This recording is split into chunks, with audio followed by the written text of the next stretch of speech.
All right, we are recording. So I already introduced you guys to the room. You can't see me, but I already introduced you guys to the room. Did you do it properly? I did it okay, let me maybe you guys could do it more proper. But let me share this. So with these guys, I met them when I was at Knolly Williams, and we both were doing short sales back in the day. Okay, and we were doing an event, and we were both on stage. And so, what was the story, guys? Do y'all remember? You were wearing your cowboy hat, man. And y'all were, We weren't dressed very appropriately. As always. Flip-flops and they were shorts. wearing they were wearing flip flop. These guys have always We're all on a panel. yeah we're on a panel together. I'm going to tell the story because y'all don't tell it properly.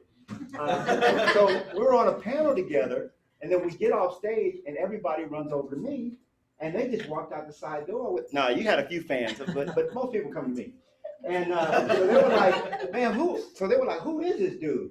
So they came over, we met. The rest is history. That was like 12 years ago. And now we got the infamous Curtis Johnson. Anyway, Fred Weaver reached out to me. He told me about eXp. Immediately, I signed up, and the rest is history. All right, so I'll let you guys take it away.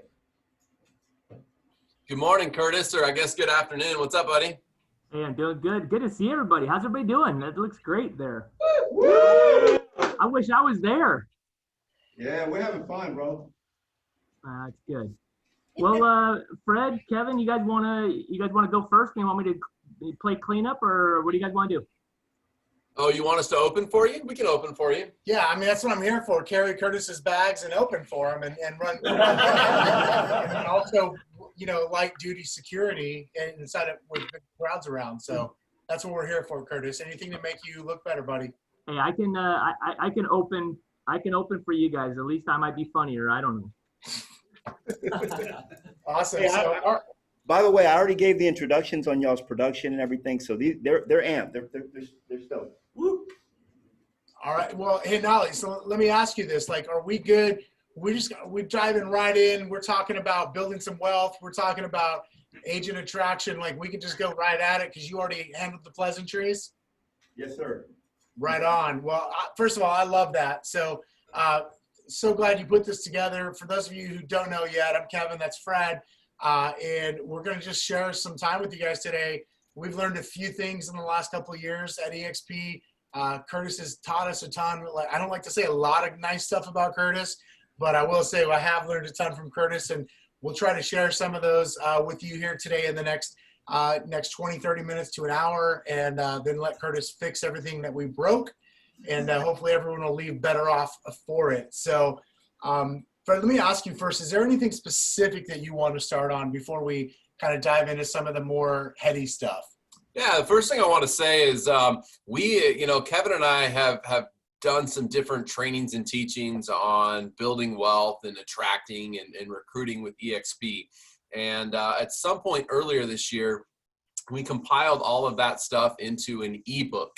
And so I want to make sure everybody knows about that. And I can make sure that Knolly and Josie get a copy of that and make sure it gets out to all your guys' emails. But I just want to start with that because you're going to hear some good stuff today. And you might get fired up a little bit, but there's a lot of other resources I want to make sure you guys have access to and you know where they are, because we're all learning, we're all growing when it comes to agent attraction, right? So maybe today just kind of turns the light bulb on or brings it into your awareness, or maybe you want to work on some best practices and scripts. Maybe you want to jump into Jay Kinder and Michael Reese's agent attraction training. You can actually go to agentattractiontraining.com if you want to write that one down, and you can take that training. But I just want to kind of lead with that to say that there's a lot of resources. I don't want to forget that at the end, so I'll open with that.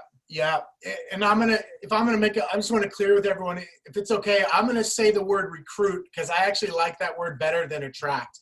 Or maybe a more proper word is influence. And, as my buddy Michael Burnoff, who has taught us so much, would say, and I'm just going to share with you, like, this may not be the most popular viewpoint, but one thing that Fred and I have continued to do is try to keep learning and try to keep getting better at this. Like, the truth of the matter is this: you're all in that room because somebody recruited you to eXp Realty, right? Somebody recruited you to being a real estate agent to begin with out of whatever you did prior to being in real estate. So for me, recruiting is not a bad word. So first thing I want to start with, the biggest mistake that we've made, I see other agents make when we're talking about recruiting, is that we try to talk about what's important to us. And we start conversations with other agents about, it might be the revenue share, it might be the stock, it might be the KV core. Who Knolly's knows? beautiful haircut, Right. whatever it is, might be right? mentorship masters. I don't know why I could not say that. But here's the deal. Success in recruiting really is determined by how well you can dig in and have a psychological conversation with the other party. It's not actually about real estate. It's not even actually about money. It might be, they might think it's about money. You might think it's about money. You might have even moved to eXp because you saw the opportunity, but it's not really about money. And it's not really about real estate. You're having it's almost like tug of war that we have with people, psychological, like subconscious. This is not a conscious level conversation. These are subconscious levels. And if we approach it from surface level, conscious level thinking and talking, we're going to be met with so many more walls of resistance, as opposed to being able to kind of plant some seeds with people and letting them actually, we just got off of a Zoom, you guys, with an agent who had never met before. And the way he shared it with me was, or he shared it with both of us, is like, I just got hit upside the head with a frying pan. He was open, psychologically, he was open, and he was ready to hear something that was very factual and made a lot of sense. But he had to get to the point where he was open. And once he heard it, and to his reference, I got hit upside the head with a frying pan. If we're going to hit people upside the head with a frying pan, it's got to be their idea, not ours. Yeah. I'd say the other thing we're up against is people's identities are wrapped up in where they are, right? Like Curtis Johnson is a 49ers fan. Kevin is a Raiders fan. They can't get along at all because their identities are wrapped up in two terrible sports franchises, right? Says the Cardinals fan. Says the non-NFL, I could care less fan, right? But the thing I want you guys to understand is that a lot of times, and Kevin and I They have don't even follow that. They're in Texas. They don't even follow football. I don't even know why would you even bring that up? Wow. They're still crying about Dak Prescott, but we'll talk about that another day. Wow, Anyway, I can't believe you brought that up. But no, I mean, Curtis, and you know this to be true as well, is that, it becomes easy to recruit people who hate where they're at and are desperately looking to get out. But that percentage of people, of real estate agents, is pretty small, right? And so what we have to understand we're up against is when we're excited about eXp and want to go out and run out and just spew on somebody, get all excited, tell them about all the reasons we love eXp, we're really up against the fact that unless they really hate where they're at and they're desperately running from it right now, they've got an identity tied up in where they're at. Like many of us were Keller Williams agents, Knolly and Kevin and I couldn't get Knolly to watch a video because his identity was in Keller Williams for so long, right? And like that's just kind of who he had chosen to be. That's who Kevin and I had chosen to be. So we have to recognize, kind of even before we enter the conversation, some of the challenges that we find ourselves up against. Yeah, like a buddy explained it to me like this, like the meeting that you're having, like you understand when you go into a meeting with another agent to talk about eXp, you are actually up against the meeting that they just had prior to it, which is, I don't want to talk to this guy or this lady about eXp. You gotta understand, like people are, they're agreeing to meet with us. Sometimes even when they're the ones that ask for it, they've had another meeting that's been, whether it was just with themselves, but they're realizing like, man, it's kind of like pulling teeth. Like, it's like when you buy a car, no one wants to go do it. Like you talk yourself out of doing things that even when you know you should do it. So we got to understand like what we're up against and just be sensitive to that when we approach those conversations so we can be more effective. And what we've learned is the more effective we get with our communication, the better we get with tapping into their psychology, then rather than just trying to drown them with information, the better off we're going to be. Curtis, I guess I'll let you say something. Thank you for calling on me. I would just say, again, I do like these guys. I don't want to try and make their head any bigger as well, but that was like master's level stuff right there. I know, this is mentorship master, but that was like high level stuff. Most people, they come and they go, hey, you've got this massive group. Tell me the script. And it's like, there isn't a single thing that you can do. You do have to understand where they're coming from, but that was, hopefully you guys got that. If you're recording this, Knolly, that was gold that they just went through. Obviously they stole it from someone, I'm not sure where, but it was really good. I'm not sure if I should say thank you right now or not, Curtis. Like, Curtis is really good at this psychological game too, because now I'm not even sure if I should thank him or be cussing him out right now. But but I think here's the deal, guys. We've got to approach this differently, which is why we started off with that, because otherwise we're just gonna sound like everyone else. And if you want to do that, that's fine. But here's the deal. This stat was shared with me, and whether it's exactly correct or not doesn't matter. It's a very low percentage of people, like 2-3% of people, who are actually going, yeah, I want to go towards something. I want to go towards that opportunity of more. You understand, most people are not like you and me. To Fred's point, they're wrapped up in their identity about their current environment and their current decision. And so actually getting to 6 figures or actually getting to 7 figures, while it might sound important to them, it might even be on their vision board or their goal sheet. It's not actually a conversation that they're ready to have, because psychologically they're wrapped up in their current reality. And we've just got to understand that when we go to have conversations with other real estate agents, we are battling that. That's the silent battle that they can't share that with you, because it's not even surface level for them, okay? So if we got to come into these conversations knowing that stuff up front. And if you're taking notes right now, one of the things I would encourage you to do is review those notes before the next time you have a meeting. Like, maybe even from now on, every time before you go into a meeting, you review notes and things like this that have worked, and just understanding the way people tick is different. Now, some people, they're lay down, right? Like Knolly. Now, once Knolly looked at it, again, we had a lot of relationship with him, years and years of it. He was sort of a lay down because he saw it. We didn't have to sell the model to him. We just needed him to open his eyes long enough to look at it. And it was like, that did all the work for him. Most people are not going to be like that. Most people are still going to be way more tied up in their identity about who they are, what their current decision is. So just understand, a small percentage of people really want to talk about rev share and stock and stuff like that right off the bat. But it's like, 95% of people don't. They don't want to hear about that. They might think they want more money. They're not ready for that conversation yet. Y'all getting too serious for a minute, so I just want you to see something. This is my beautiful pouty face that I sent to Knolly back in August of 2018 when he wouldn't return my calls about eXp. This is actually what got him to pick up the phone right there. That says August 21st, 2018. Do you not love me anymore is what I wrote to him with a nice pouty face. You deserve that though, Fred. Yeah. Because what did you say when we were looking and we were having conversations about it? What did you say to me? Well, Josie's in the room. I don't want to swear, Curtis, but I think I told you hell no. So you weren't open to it. You weren't even open-minded. Wasn't open-minded at all. Nope. So, but here's the deal. You guys may have all had this experience in your life because you're entrepreneurs. Did you ever you remember the last time you said never again? Like, I'm not going to be an employee of, there's some point in your life you said never again, right? And you made a decision. The decision you made was right in front of you. And maybe that's how you become a real estate agent. The thing about never again is that there's no research that goes into it. You're going away from something that you know that you hate.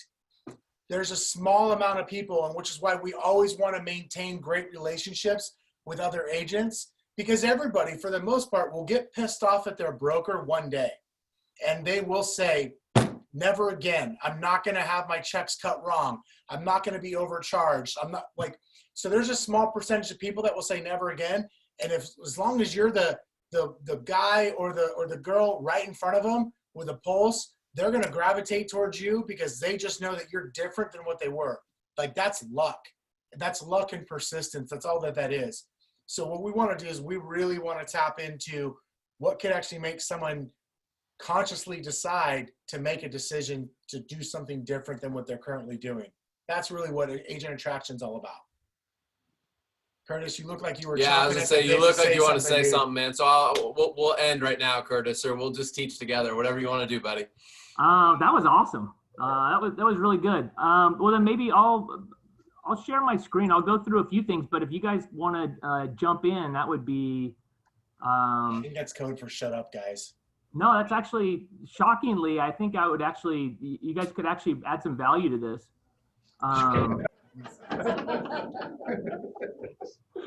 So hopefully you guys can see my screen good. So again, no, I really do. I love Fred a lot. Yeah, I don't. The other guy there, but I can't hear you. yeah, exactly. You're flipping me off. Okay, so part of this conversation, or kind of part of this checklist, was a little bit from Brent Gove, going to some of Brent Gove's events, and him kind of challenging. You know, it was at a, you know, the kind of the top people, the top builders in the company, and he kind of had his all-in list of things like, okay, are you doing this? Are you doing that? And really, it was kind of shocking. It was like, well, I totally thought if someone were to ask me, man, I'm all in on eXp, all in. And then the results were, what was the evidence? The evidence was I really wasn't all in. I was doing well. I was doing better than everybody else, but I really wasn't all in. And Fred and I were talking, and we're like, what's the reason why some people are in, some people are not? And we both kind of came to the same conclusion that, you know, for instance, here in the East Valley in Arizona, there's a big company. It was called Infusionsoft. It changed, or they do a lot of marketing stuff. It's right down the road here. And inside their sales department, like they're a sales company, and inside their sales department, they didn't even use their own product for sales. Like they didn't track their own stuff. And when I realized that, I was like, oh, they're toast. It doesn't matter how much hedge fund money they're getting. If you don't eat your own dog food, right? If you don't do your own stuff, you're toast. And they collapse. They're trying to rebuild and stuff like that. But the idea was, Fred and I were talking about, do you know why most people can't sell? Is because they're not sold. And so if you want to write something down, the first person you have to recruit is yourself. Is why did you join? And you have to walk it. I had a conversation with someone about 2 days ago, and we were talking. He was like, okay, I'm going to build this group here. I'm going to build another group here.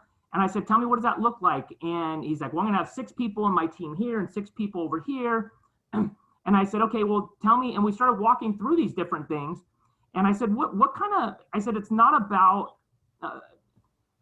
what you're doing. Because he's like, oh, my work ethic, it's amazing. I go, okay, well, what are you actually doing? He goes, I'm really not doing very much. And I go, well, why not? And he goes, well, you know, as soon as I had more stuff to do, I would totally do it. I'll work all day if I've got stuff to do. And I'm like, so that's like kind of like driving, and when you get to your destination, then filling up with gas, right? It's not realistic. What we first have to do is we have to be that person. You have to be that leader, that whatever number it is. Like when I was starting out, it was, I want to be the leader that 100 people would follow. And so I had to become that person. And, you know, if you want to be like, hey, I want to be the person, I want to make $5,000 a month. Okay, well, I can do that with 30 people or whatever it might be. Then you got to be that person now. You can't say, well, when I get to, you know, 3,000 people in your group, then I'll become that leader. It doesn't work like that.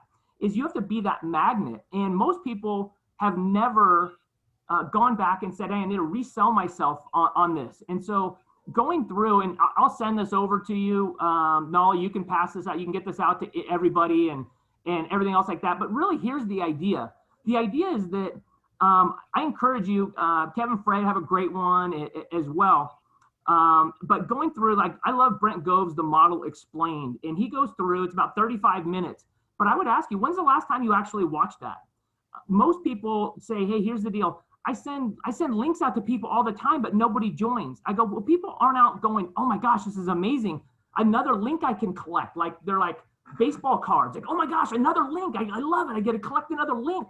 Nobody does that, right? Nobody collects links. They ignore them, just like you do. You ignore links. So first thing you have to do is you have to be able to sell. Like, why would somebody go do that? And when I ask someone, okay, tell me, why would you go watch The Model Explained? Why would you watch this overview? I go, tell me, why would you watch it? And it's pathetic. It's really bad. It's really like, well, because that's how you learn about the company. And I'm like, okay, you have to sell it. Like, why would I buy this house? Why would I list my home with you? And it's the same thing. You're not selling, the people that sell eXp are not growing, right? eXp is a great company. Everybody already thinks they know about eXp. What it is they're joining us. They're joining you and Knolly. They're joining our group. That's why people join. They want to be around people. They don't want, the technology, all that stuff's great, but those are secondary. The company's been around for 10 years, but it wasn't until amazing people like you're in the room with started joining and they said, I want to be with those people. That's who impacted me. So I would encourage you, go back and watch the model explained. I say watch it every day for a week and go through, and then at least once a week going forward with that, go through, the wealth chart. You've got that, right behind Kevin and Fred over there. Going through this, this training. I wrote a book on training. Kevin and Fred have an amazing one. You've got the partner fast start here.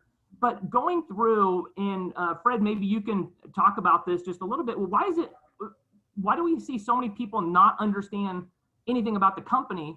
And then they're surprised that they can't get anybody interested. And I'm like, well, you're not interested. When's the last time you went to an eXp class? When's the last time you went to one of Knolly's classes? When's the last time you did that?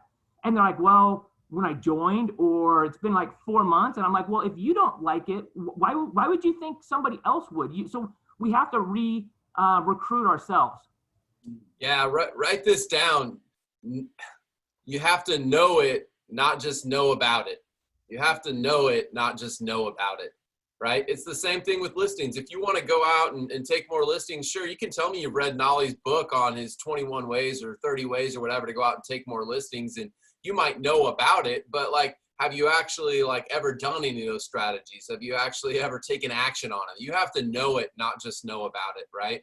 And that's really the big thing, I think, with eXp. Now, all these things we're telling you about getting ready and the stuff that's in people's heads and plugging in, we're not saying this to make it sound like eXp revenue share is hard to go out and create. I actually don't think it is, but we want you to have the right foundation and the right path to walk into, because what we see so often from other people and what we've been guilty of is we sometimes just run out and we just start talking about it, but we don't actually know where people are coming from. Or we start talking about something that we really have never experienced. Oh, the training's so awesome. That's one thing to say, but what if you said, I went to this class last week. We call it the Icon series, and there was a special class on canceled listings from one of our Icon agents who's in Ohio, and he shared with me these 3 things that I took away. And that's one of the things I love about eXp is that we don't just get our top agents together once or twice a year at our national conventions. They actually, throughout the week, are teaching classes. We call them our Icon series inside eXp World. Now, that's a more powerful, compelling story than, hey, we have 50 hours of training inside eXp World every week. It's real cool. Absolutely. That's gold right there, right? One of the things, I didn't know that much about eXp, but I saw some screen captures of the avatars, and I was like, that's the dumbest idea I've ever seen in my life. And I really don't want to be associated with that. That's just, I'm like, let's get together, let's do this. And kind of exactly like what Fred talked about right there. That was one of the things was, okay, in spite of the virtual world, in spite of this, I think we can grow this model. Now, I do actually think eXp World is actually really cool now. Now it's a component to it. But so many agents are out there going, oh, let me get you a pass to eXp World. I'm like, nobody's joining for eXp World. It's a great thing, right? Glenn was ahead of his time in understanding what that was, but it's a component. It's connection, right? It's like, it's a telephone, it's the internet. It's a way to be able to communicate, but it's still people. But when you understand what's so great about eXp World, exactly like what Fred said, instead of like in my world, it was, hey, I went to Remax conventions and Dave Lineker came out on an elephant. And I go to, like a mega camp, and the energy that came from that. But the idea is, okay, instead of waiting and hear from Gary Keller and then break down the market like every 6 months to a year, we get to talk to the CEO every week. Like, that is absolutely mind blowing, the speed that we're able to do those things. But when you talk about what does it actually do instead of actually what it is, it's a completely different experience. But we've got to sell the group, and people go, well, how did you grow a group? First of all, it was a little bit different environment. Almost 3 years ago, not quite, but not that many people knew about eXp, or they'd heard a little bit about, but they were curious, but they didn't know that much. And so when I decided to go all in on it, I did a lot of Facebook Lives, and people reached out to me in a lot of cases, right? Not everybody was as rude as Fred or Kevin. And, most people would talk and they'd be kind, and, they weren't as jaded as these two. But, not everybody wanted to, reach out, but some people did, right? And they were curious, and they're like, well, what's going on? That's shifted. Now everybody, we're coming up on 40,000 agents. Everybody knows 10 agents at eXp. So the whole, oh my gosh, let me tell you about eXp is not going to grow the company. It's not going to grow your wealth. And it's when you start talking about, Knolly puts out so many videos and so many trainings with this. Go to there and listen to what are they talking about, right? Go to one of the classes in eXp world that's about, maybe it's on luxury homes or farming or whatever it is. Write down a couple bullets and say, okay, which agent would this be really helpful to? And then go into Facebook Messenger and send them a message. Hey, Darlene, I was just thinking about you. I was just in a class on luxury, and I was just thinking about you. I thought, you'd maybe be curious about this tip or whatever it is. Maybe you do a screen capture, whatever that is, and you just share. But instead of, there's so many people out there that are trying to sell, and they're trying to get people. And the best way to make as much money as more money than your wife can spend is to go give and just say, hey, here's the deal. I thought of you and I want to just give you something. What can you give? I mean, Knolly's got books. He's got all kinds of stuff. Use it to just give it away. Like some of the stuff he's built out with, with the funnels and stuff like that. Like that's like when he did it, actually, I messaged him and I said, dude, are you serious? Like that's kind of messed up that you're kind of raising the bar pretty high. You're not going to do this for everybody, right? And he's like, oh yeah, it's amazing. I go, stop it. Like you're making us all look bad. Because not everybody's going to do that. But like the tools that you guys have access to is mind blowing with that. So let me just hit on a couple things here, and then we can kind of discuss if you guys have questions or whatever. But I think a few things are important. That one of the things, or a few of the things we talk about on my team all the time are the 4 pillars, and that's you. In order to be great, you've got to build your digital body language. Just like if you walked into a room, people make judgments.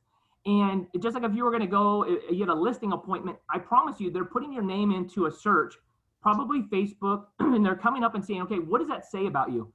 Almost all the time, like if I just take 10 people in a room and pull it up, and I would even encourage you, Knolly, to do this later, is pull up everybody on Facebook and just put the cursor over it, right? Maybe even don't be logged in. And what does it say? Because if it doesn't show evidence of success and it shows that you're out selling candles and all you're out there doing, why would they trust you with their home sale? And the same thing now is that if you're doing that and someone's curious about eXp and they go and they look at your name and it says you run the Curtis Johnson team, but they don't know really what that is. Or you've got one of those old ones. Yesterday I was going over with someone, and it was 2 brokers ago. It was like HomeSmart. It was like they'd already been with 2 different brokers since then. So is it even up to date? Because we go tell people, oh my gosh, you're going to love this technology. And you're like, but you can't even update where you work? And like, I don't even understand. Like, am I supposed to trust you on a technology issue when you can't even change where your livelihood comes from? It doesn't make any sense. So what is your digital body language? Build your audience. We talk about that all the time. Build your skills and build your action muscle. But let me just go over mostly on the digital body language, but I think this is a really good question, right? Is what's not perfect in your real estate business yet? And I think the yet part is really critical, right? And as far as it goes back to the psychology issue, is you can't just go out and start selling and go, oh my gosh, look how much better our stock is than yours, right? It's a given, right? It might make them curious, but it's only until you have that conversation. What's not perfect in your real estate business yet? Well, I wish I got more leads, right? Or whatever it is. But then you figure out what it is, and then you have that psychological question or time and conversation with them. Is, are you satisfied with your real estate career all the time, every day, and in every instance? Now, we just went over that. That's from Michael Bernoff, but like, you can't answer that positively. But what does it do? It brings up some areas that you can have some dialogue and some conversation with that. This is truth. I don't even see myself as a real estate agent anymore. I consider myself a business owner, and that's a different type thing, right? I don't think they're, teaching agents to be business owners. And what are you doing? You're getting agreement from people. You're getting agreement. And so what does that do? Is that kind of sets you up as a business owner, and that's different from people that are just out there selling houses. And I just talked about, hey, what the Curtis Johnson team stands for, right, is business freedom. That's what eXp stands for, is making your life better than it currently is.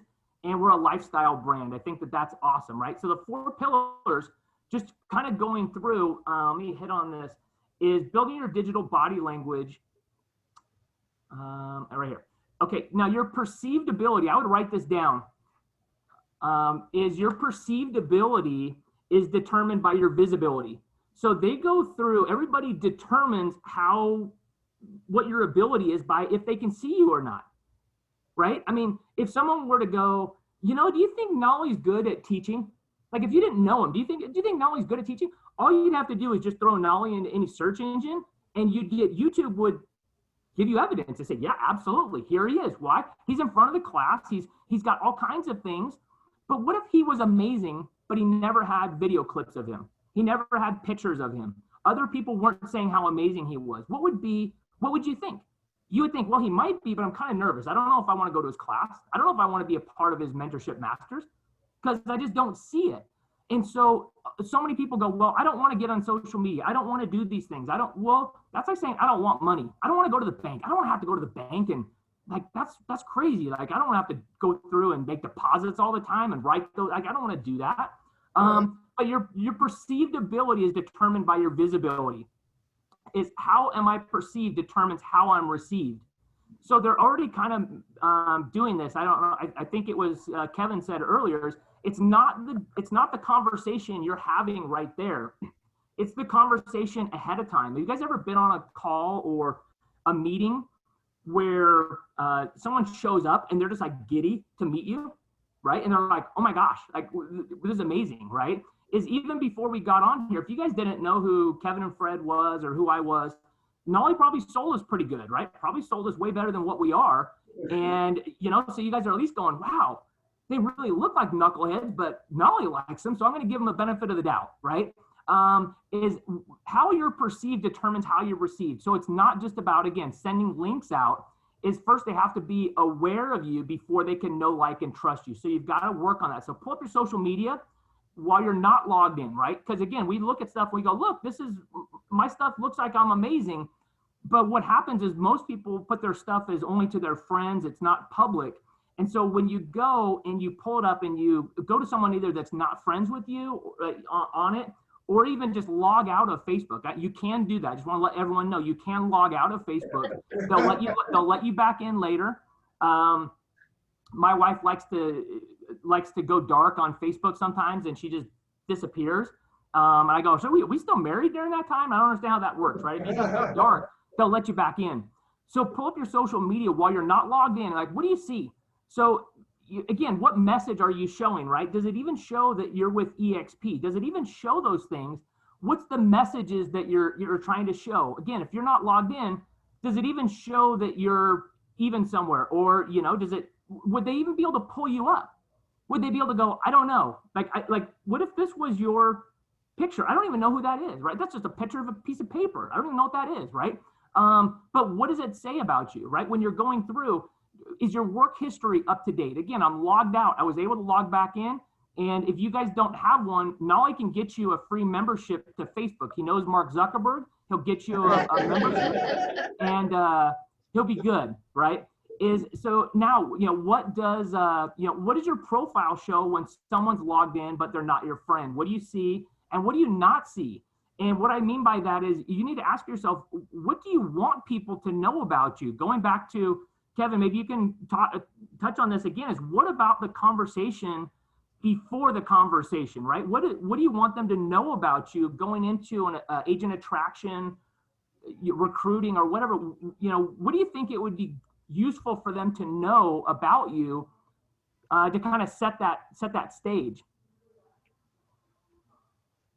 I mean, I'm not sure that I know anything other than what you just said. I love you reminded me of this because I haven't heard you talk about the digital body language in a while, and kind of like literally logging out of Facebook and looking at yourself. But I've always found this to be a really fine line, Curtis. Like, I want them to know that, hey, I'm in their shoes too. I'm relevant. I'm not just a fly by the night, I'm not someone who got a license yesterday. I'm also not someone that, has been doing things the same way for 40 years and I'm not willing to change. Like I want them to see me as somebody who is a peer and somebody who makes good business decisions and somebody who's excited about what they're doing. And I firmly believe again, thanks a lot for bringing up the digital body language again, because I think that's really important to do. And where I struggle, and I would love maybe if you have feedback on this right now live, Curtis, because I think it could benefit other people, is I struggle between wanting to make sure I get the point across of, hey, I'm a peer, I'm successful, and I'm excited, and also not just talking about that, so that way it's about me versus them. You know what I mean? Yeah, no, absolutely. I totally get that. And I think one of the things I spent some time with, is John Maxwell. And one of the things he was talking about was that, people will like you for your successes, but they will love you for your failures. And so it's kind of one of those things that you have to go through and you have to be authentic. Is putting, I think I made a post on Facebook today about it's like, okay, so I could make a political post and I could piss off half the people. And I try and do that like every other day, piss off the other side, doesn't matter which side. I just kind of play both sides of the aisle. I say, well, what does this really mean, right? So Facebook, Twitter, right, they're kind of suppressing stuff. And I said, well, if you're going to suppress something, really kind of go, what about 20-year-old agent photos, right? How about you say that's like fake? That's not real. So you got to be authentic. If you're out there and you're really a miserable person, but you're trying to put out there how happy and positive you are, it's not going to fly because they're going to know. And people aren't going to follow you. So you've got to watch and see how many people are actually following you. And that should be a barometer for every week. I check to see how many people on Facebook are following me and say, okay, am I bringing value? Am I giving value? Am I entertaining? Am I friendly? Am I happy? And you have to say, okay, for me, what am I looking for? I'm looking, the image I'm putting out there, and I feel that it's real, is someone that's real, that's happy, that's positive about eXp, and that is successful. And that's what I want to keep putting out there. Why? If I was a financial planner and I had to take an Uber to your house because I didn't have a car, would that be like, yeah, that's the guy I want to give my money to? Like, no, of course not. That doesn't make any sense. You wouldn't do that. So I think that you've got to look for evidence of success, because here's the deal. I remember being up against someone on a listing a long time ago, and they were like, well, we're kind of unsure about this. And I knew the person didn't do a ton of business. I was like, well, I could kind of just blast them and kind of tell them, why would you do that? Like, they suck. They're not very good, right? And I was like, all of a sudden it came to me, I go, you know what? Let me just ask you, if they were really, really successful selling houses, do you think they would tell you? And they're like, well, yeah. And I go, well, why do you think they didn't tell you like of some of their successes? And they're like, probably because they don't have them. And I go, that's exactly right. And they're like, yeah, you're right. And we need to, I said, is this really, are you prepared to gamble with them and be able to do that? But I would say the same thing here is people are not just joining eXp, right, in mass. They're joining fun, exciting things. So when you guys are in that room, you guys should be taking a picture of the screen right now. You guys should be taking a picture of each other. You guys should be making sure, do not walk out of that room without, taking a picture with Knolly and Artemis and going through with each other and talking about the friends and everything that's going on and the bullet points of what you learned and like the partnership. If you guys you're selling that, don't sell eXp World, right? Sell the group. And hey, this is what I learned from Knolly 3 months ago, and it got me 4 listings this month. You do that, and you know what everyone's gonna do? I want to be in your world. I want to be in your world. But you can't just assume that they're gonna know, oh, well, everybody knows I'm successful. No, they don't. No, they don't. They don't even think about you. If you don't tell them, they do not think about you. If you don't know, if you don't tell them that you're growing, if you don't tell them that you're looking, if you don't share examples of you winning, they assume you're not winning. I know it sounds terrible. They assume you're not winning, right? Here's the deal. If you do CrossFit and you don't post about it, I assume you're fat and you're not doing CrossFit. That's what I have to assume, because I know that if you do CrossFit, you'll tell me. And so if you're winning, I expect that do you guys think like if somebody bought a new KW Market Center, do you think they would post about it? Heck yeah, they would post about it. Why? Because it's a win, and I would celebrate them. I would love them. I would be that's great. So you have to share some wins. So going back to Kevin's question is, you've got to be real. what's the image? Like he's a cuddly guy. He's actually a pretty amazing father. And you pick that up from his Facebook stuff, right? You also see some of his mistakes, right? You love him for his mistakes. He's a Raider fan. He's got many problems, right? But you have to be authentic. You can't, you don't want to be friends with someone and have them find out later that, you're into Darth Vader and all that stuff like that, right? So just be real with people, and you'll attract who's like you. So if you're miserable and you complain all the time, you're going to attract miserable complainers. If you're fun and you're winning and you're hanging out with people that are helping you sell more real estate, that's going to attract more people. All right, good spot to stop Curtis. I'm surprised he actually stopped on his own. I know. But I thought we were gonna have to give him the sign. so we're about 3/4 of the way through our time, Knolly. You want to do some Q&A? Because, I mean, this topic, guys, you got to understand, Curtis has talked on this topic for hours and hours. Kevin and I have done the same. We've written books. We've done a couple hour-long presentations. So it's a big topic, guys, when we talk about agent attraction. But I think with the last 15 minutes or so here, it'd be great to actually get your questions. Like, what's on your mind? What do you want to know? What piece of feedback would you like? What type of resource can we be to help you with some of your questions? And some of you in the room that I can see right now, I know you guys have already done some agent attraction. You've done some recruiting, right? So how do we turn that up? How do we support that? How do we light a fire under that? I have a question. You want to see their production? You guys don't care about that. I have a question. Okay, yes. Hey, Artemis Prime here. So I am currently recruiting in South Africa and Australia. Being a certified performance consultant with Roger Hamilton, I have a global network. And I have do you have any advice for how to start the conversation, build loyalty, follow through with people in countries where eXp is just opening? Yeah, so Artemis, Michael Valdez is the expansion senior vice president of growth and expansion for eXp. He came from Realogy, the Realogy brand. Anyway, he does a once a month class inside eXp World where he talks about what's going on with international and tips and tricks, and has people up on panels that he's interviewing who are already having early success and growth internationally. So my one piece of advice I would say is to go to those. I think it's once a month. I don't recall the exact date and time. I've watched them recorded more than I have actually listened in live. The other piece of advice I would give that I've picked up from going to those is that it's important that people understand the eXp US model and see the value in that before teeing up a conversation with somebody in another country. Michael Valdez and his support staff don't want to be put in a position where they're having to explain eXp from the ground up. So our role is just to say, here's what's going on with eXp in the US. Here's how the model works. Do you like that? There's probably some differences in your country, but do you like what you see in here? And if so, I can then schedule an appointment with you. There's a website. I don't know if Curtis can pull it up or I can go find it real quick, but there is an international website where you can essentially learn some more information as well on that, Artemis. I don't have it offhand. Okay. Kevin might find it here in a second. eXp Global, expglobal.net. eXp Global. There you go. Thank you so much. eXp Global. And then the other thing I would say is Kevin and I just had a conversation this morning at 9 a.m. our time with somebody in South Africa, right? And so I think the other piece for us, and this is probably more for everybody else in the room, Artemis, than it is for you, but I challenged myself recently. I created a eXp international list, and it's my target list. I just asked myself, like, who do I know that lives like outside of the US? Or who do I know that's a friend that lives in the US but has connections internationally?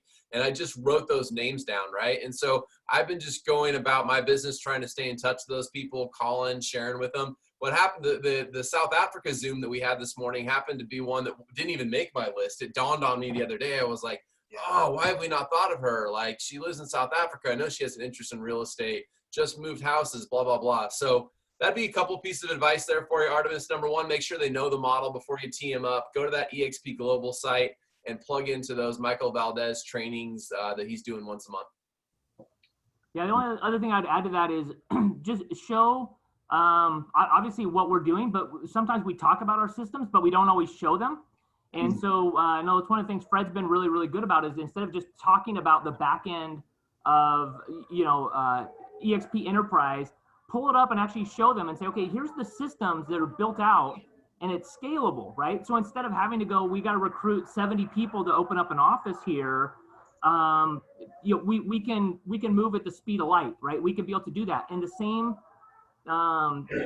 principles are going to work all over, right? And it's going to be able to, you're going to be able to tap into the same processes that's going to work.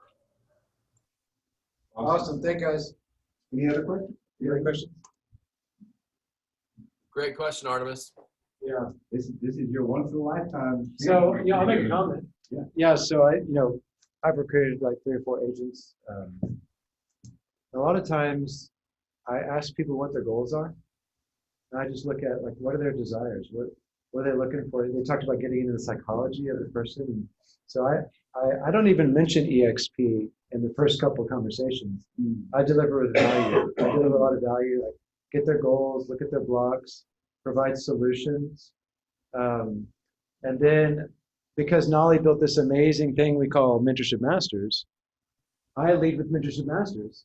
And then that's kind of like a really casual way to bring in eXp. So instead of like recruiting them into eXp, I'm bringing them into our Mentorship Masters community and family and saying, hey, this is not only am I giving them value, but like, look, here's all this other value that we give as a member. And then to become a member, they join eXp. And eXp is just secondary. So that's kind of my posture. I lead with asking questions. It's like I was teaching this morning, the quality of the questions you ask can determine the quality of how you recruit and also the quality of your life and business.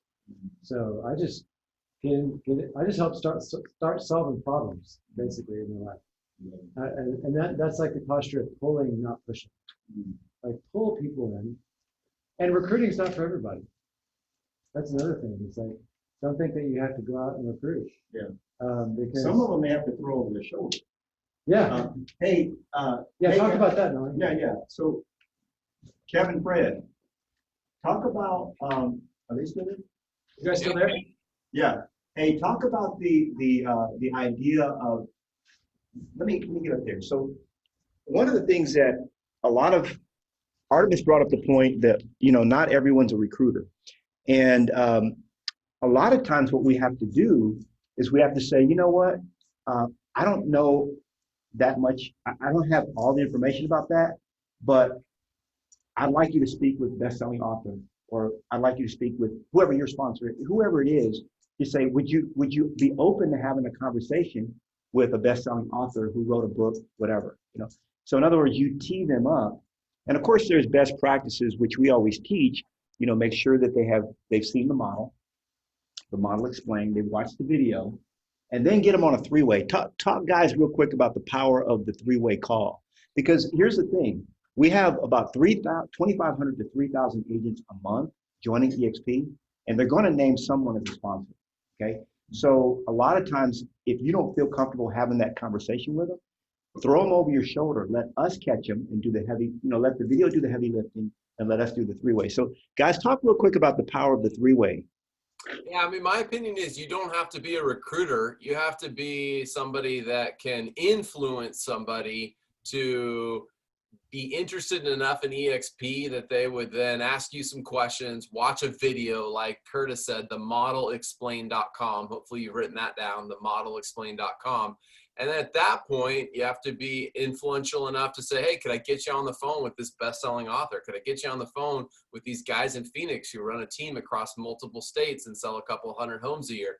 Hey, could I get you on the phone with one of my partners, Curtis, who has one of the most successful guys at eXp, regarding XYZ?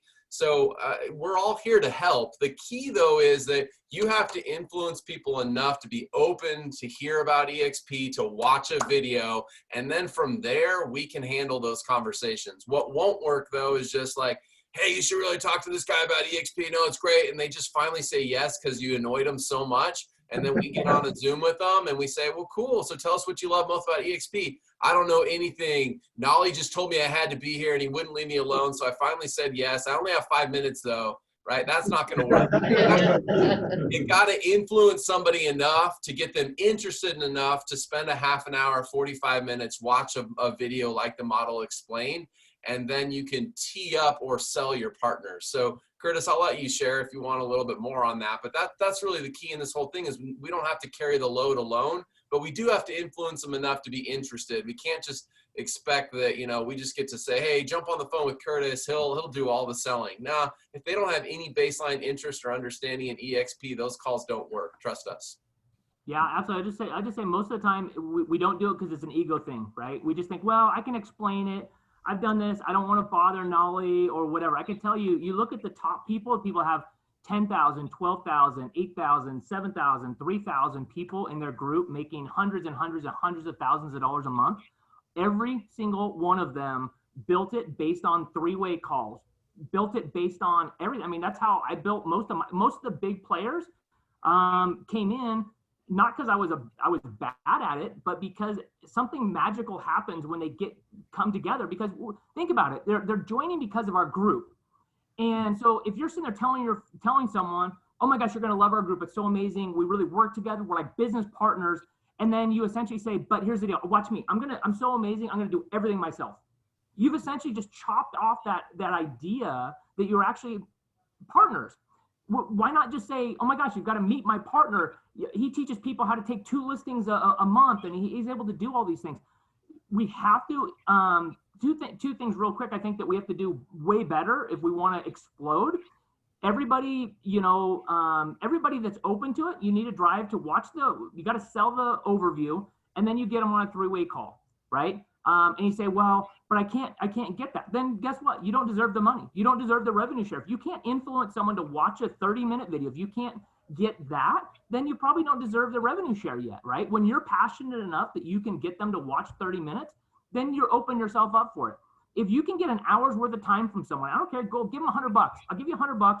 Watch this video and get on a 30-minute call with Knolly. You'd make a bunch of money. Why? Because about 30 to 40% of those people are going to join. And each one is worth a lot of money to you over time, right?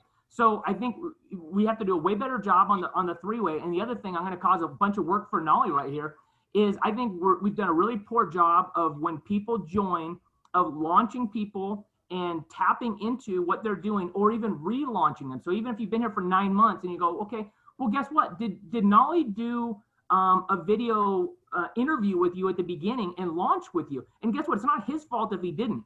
You got to own it. It's your business, right? But as a partner, you need to make that available and say, you know what? Let's just do an interview, right? You could just say, hey, I want to introduce you to Maria or whatever it is. I don't care if she's been there 4 months. I don't care if she's been there 4 days. Launch them, because guess what? There's people that are watching you that you have tapped into their life at some point that only you will be able to help attract them to the company. Knolly wouldn't be able to do it. I can't do it. Only you can. But we're not doing a good enough job of doing that. So over the next couple weeks, we should see a ton of these interviews with Knolly and you guys tapping into your sphere of influence of agents across the world. Right on. That's good stuff. That's what I was going to ask. Weird. That was really good, Curtis. Are you okay? Hey, just in closing, guys, we want to thank you. We honor you guys. We appreciate you.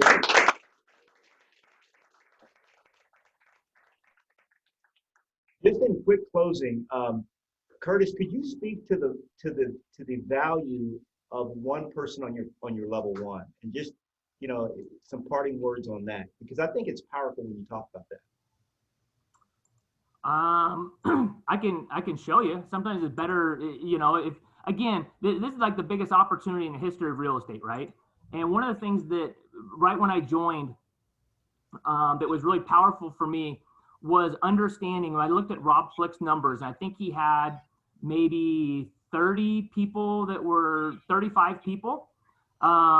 And he had maybe 2,500 people in his group. And we went through and did the numbers, and he was making, I don't know, 150,000 a month or something else like that. And really, when you do the numbers and you think, okay, how much effort do we go out and we put in to get a listing to go make $5,000, $8,000 or whatever? I say revenue share is kind of like if you guys have ever been to the beach and you dig a hole in the sand by the water, and water fills up in there, right? And then you scoop the water out, and then what happens? You turn around, and what's in there? More water. And that's kind of like what revenue share. It's like every month they just empty out the hole, and then you turn around and there's more money there, right? So what I've found is it comes into my experience has been over the last 12 months, I'm coming up on close to $1.1 million in revenue share. And again, we're coming up on 3 years. I believe I'm the luckiest guy in eXp. But I also have brought in 61 active people. It's about half of those are FLQAs. We'll have a few more next month with that. But what that's turned into, like last month, 111,000, right? I dropped below 40. Or this would be like 160, 170,000, right? So there's incentives for me to be able to do that. But you look at, most of these people are on my team, not quite about, what, in 30 something months. So not even 2 people a month active. So, it's not like I spend all my time doing this. We do a lot of support when you get over 3,000 people. But look at how many people, 269 people have joined in the last 30 days. I think I've brought on maybe 2 or 3. So when you look at this and you go, oh my gosh, I want to make a ton of money, but I can't bring in 500 people, 1,000 people. Guess what? I couldn't either. Nobody could. Gene Frederick didn't bring in 10,000 people. It's impossible to do that. Glenn Sanford didn't bring in 10,000 people. But can you bring in a few? Can you bring in 5? Can you bring in 15 over the next 3 to 5 years? If you do that, the amount of money that, again, my target was to, get to maybe $5,000, $10,000, $15,000 a month in the first 3 years, right? Now you just add an extra 0 to it, and it's kind of a crazy thing. So it is more powerful than you'll ever experience. But again, don't really get caught up on how many people are on your front level. If you really want to, focus on what's going to change, figure out how many people you want. So let's say you want 10 people in your level 1, then what do you really need to do? Well, then if let's say 30% of the people that get on a 3-way call join, you need to essentially get probably about 30 people on a 3-way call with you and Knolly, or you and Fred, or you and me, and doing a 3-way call. Focus on the things that you can actually control. I can't control this, but I can control how many interviews or how many 3-way calls I set up. And then it just gets out of control. You just can't control it anymore. Love it. I love it. Thanks, Chris. Man, that's powerful.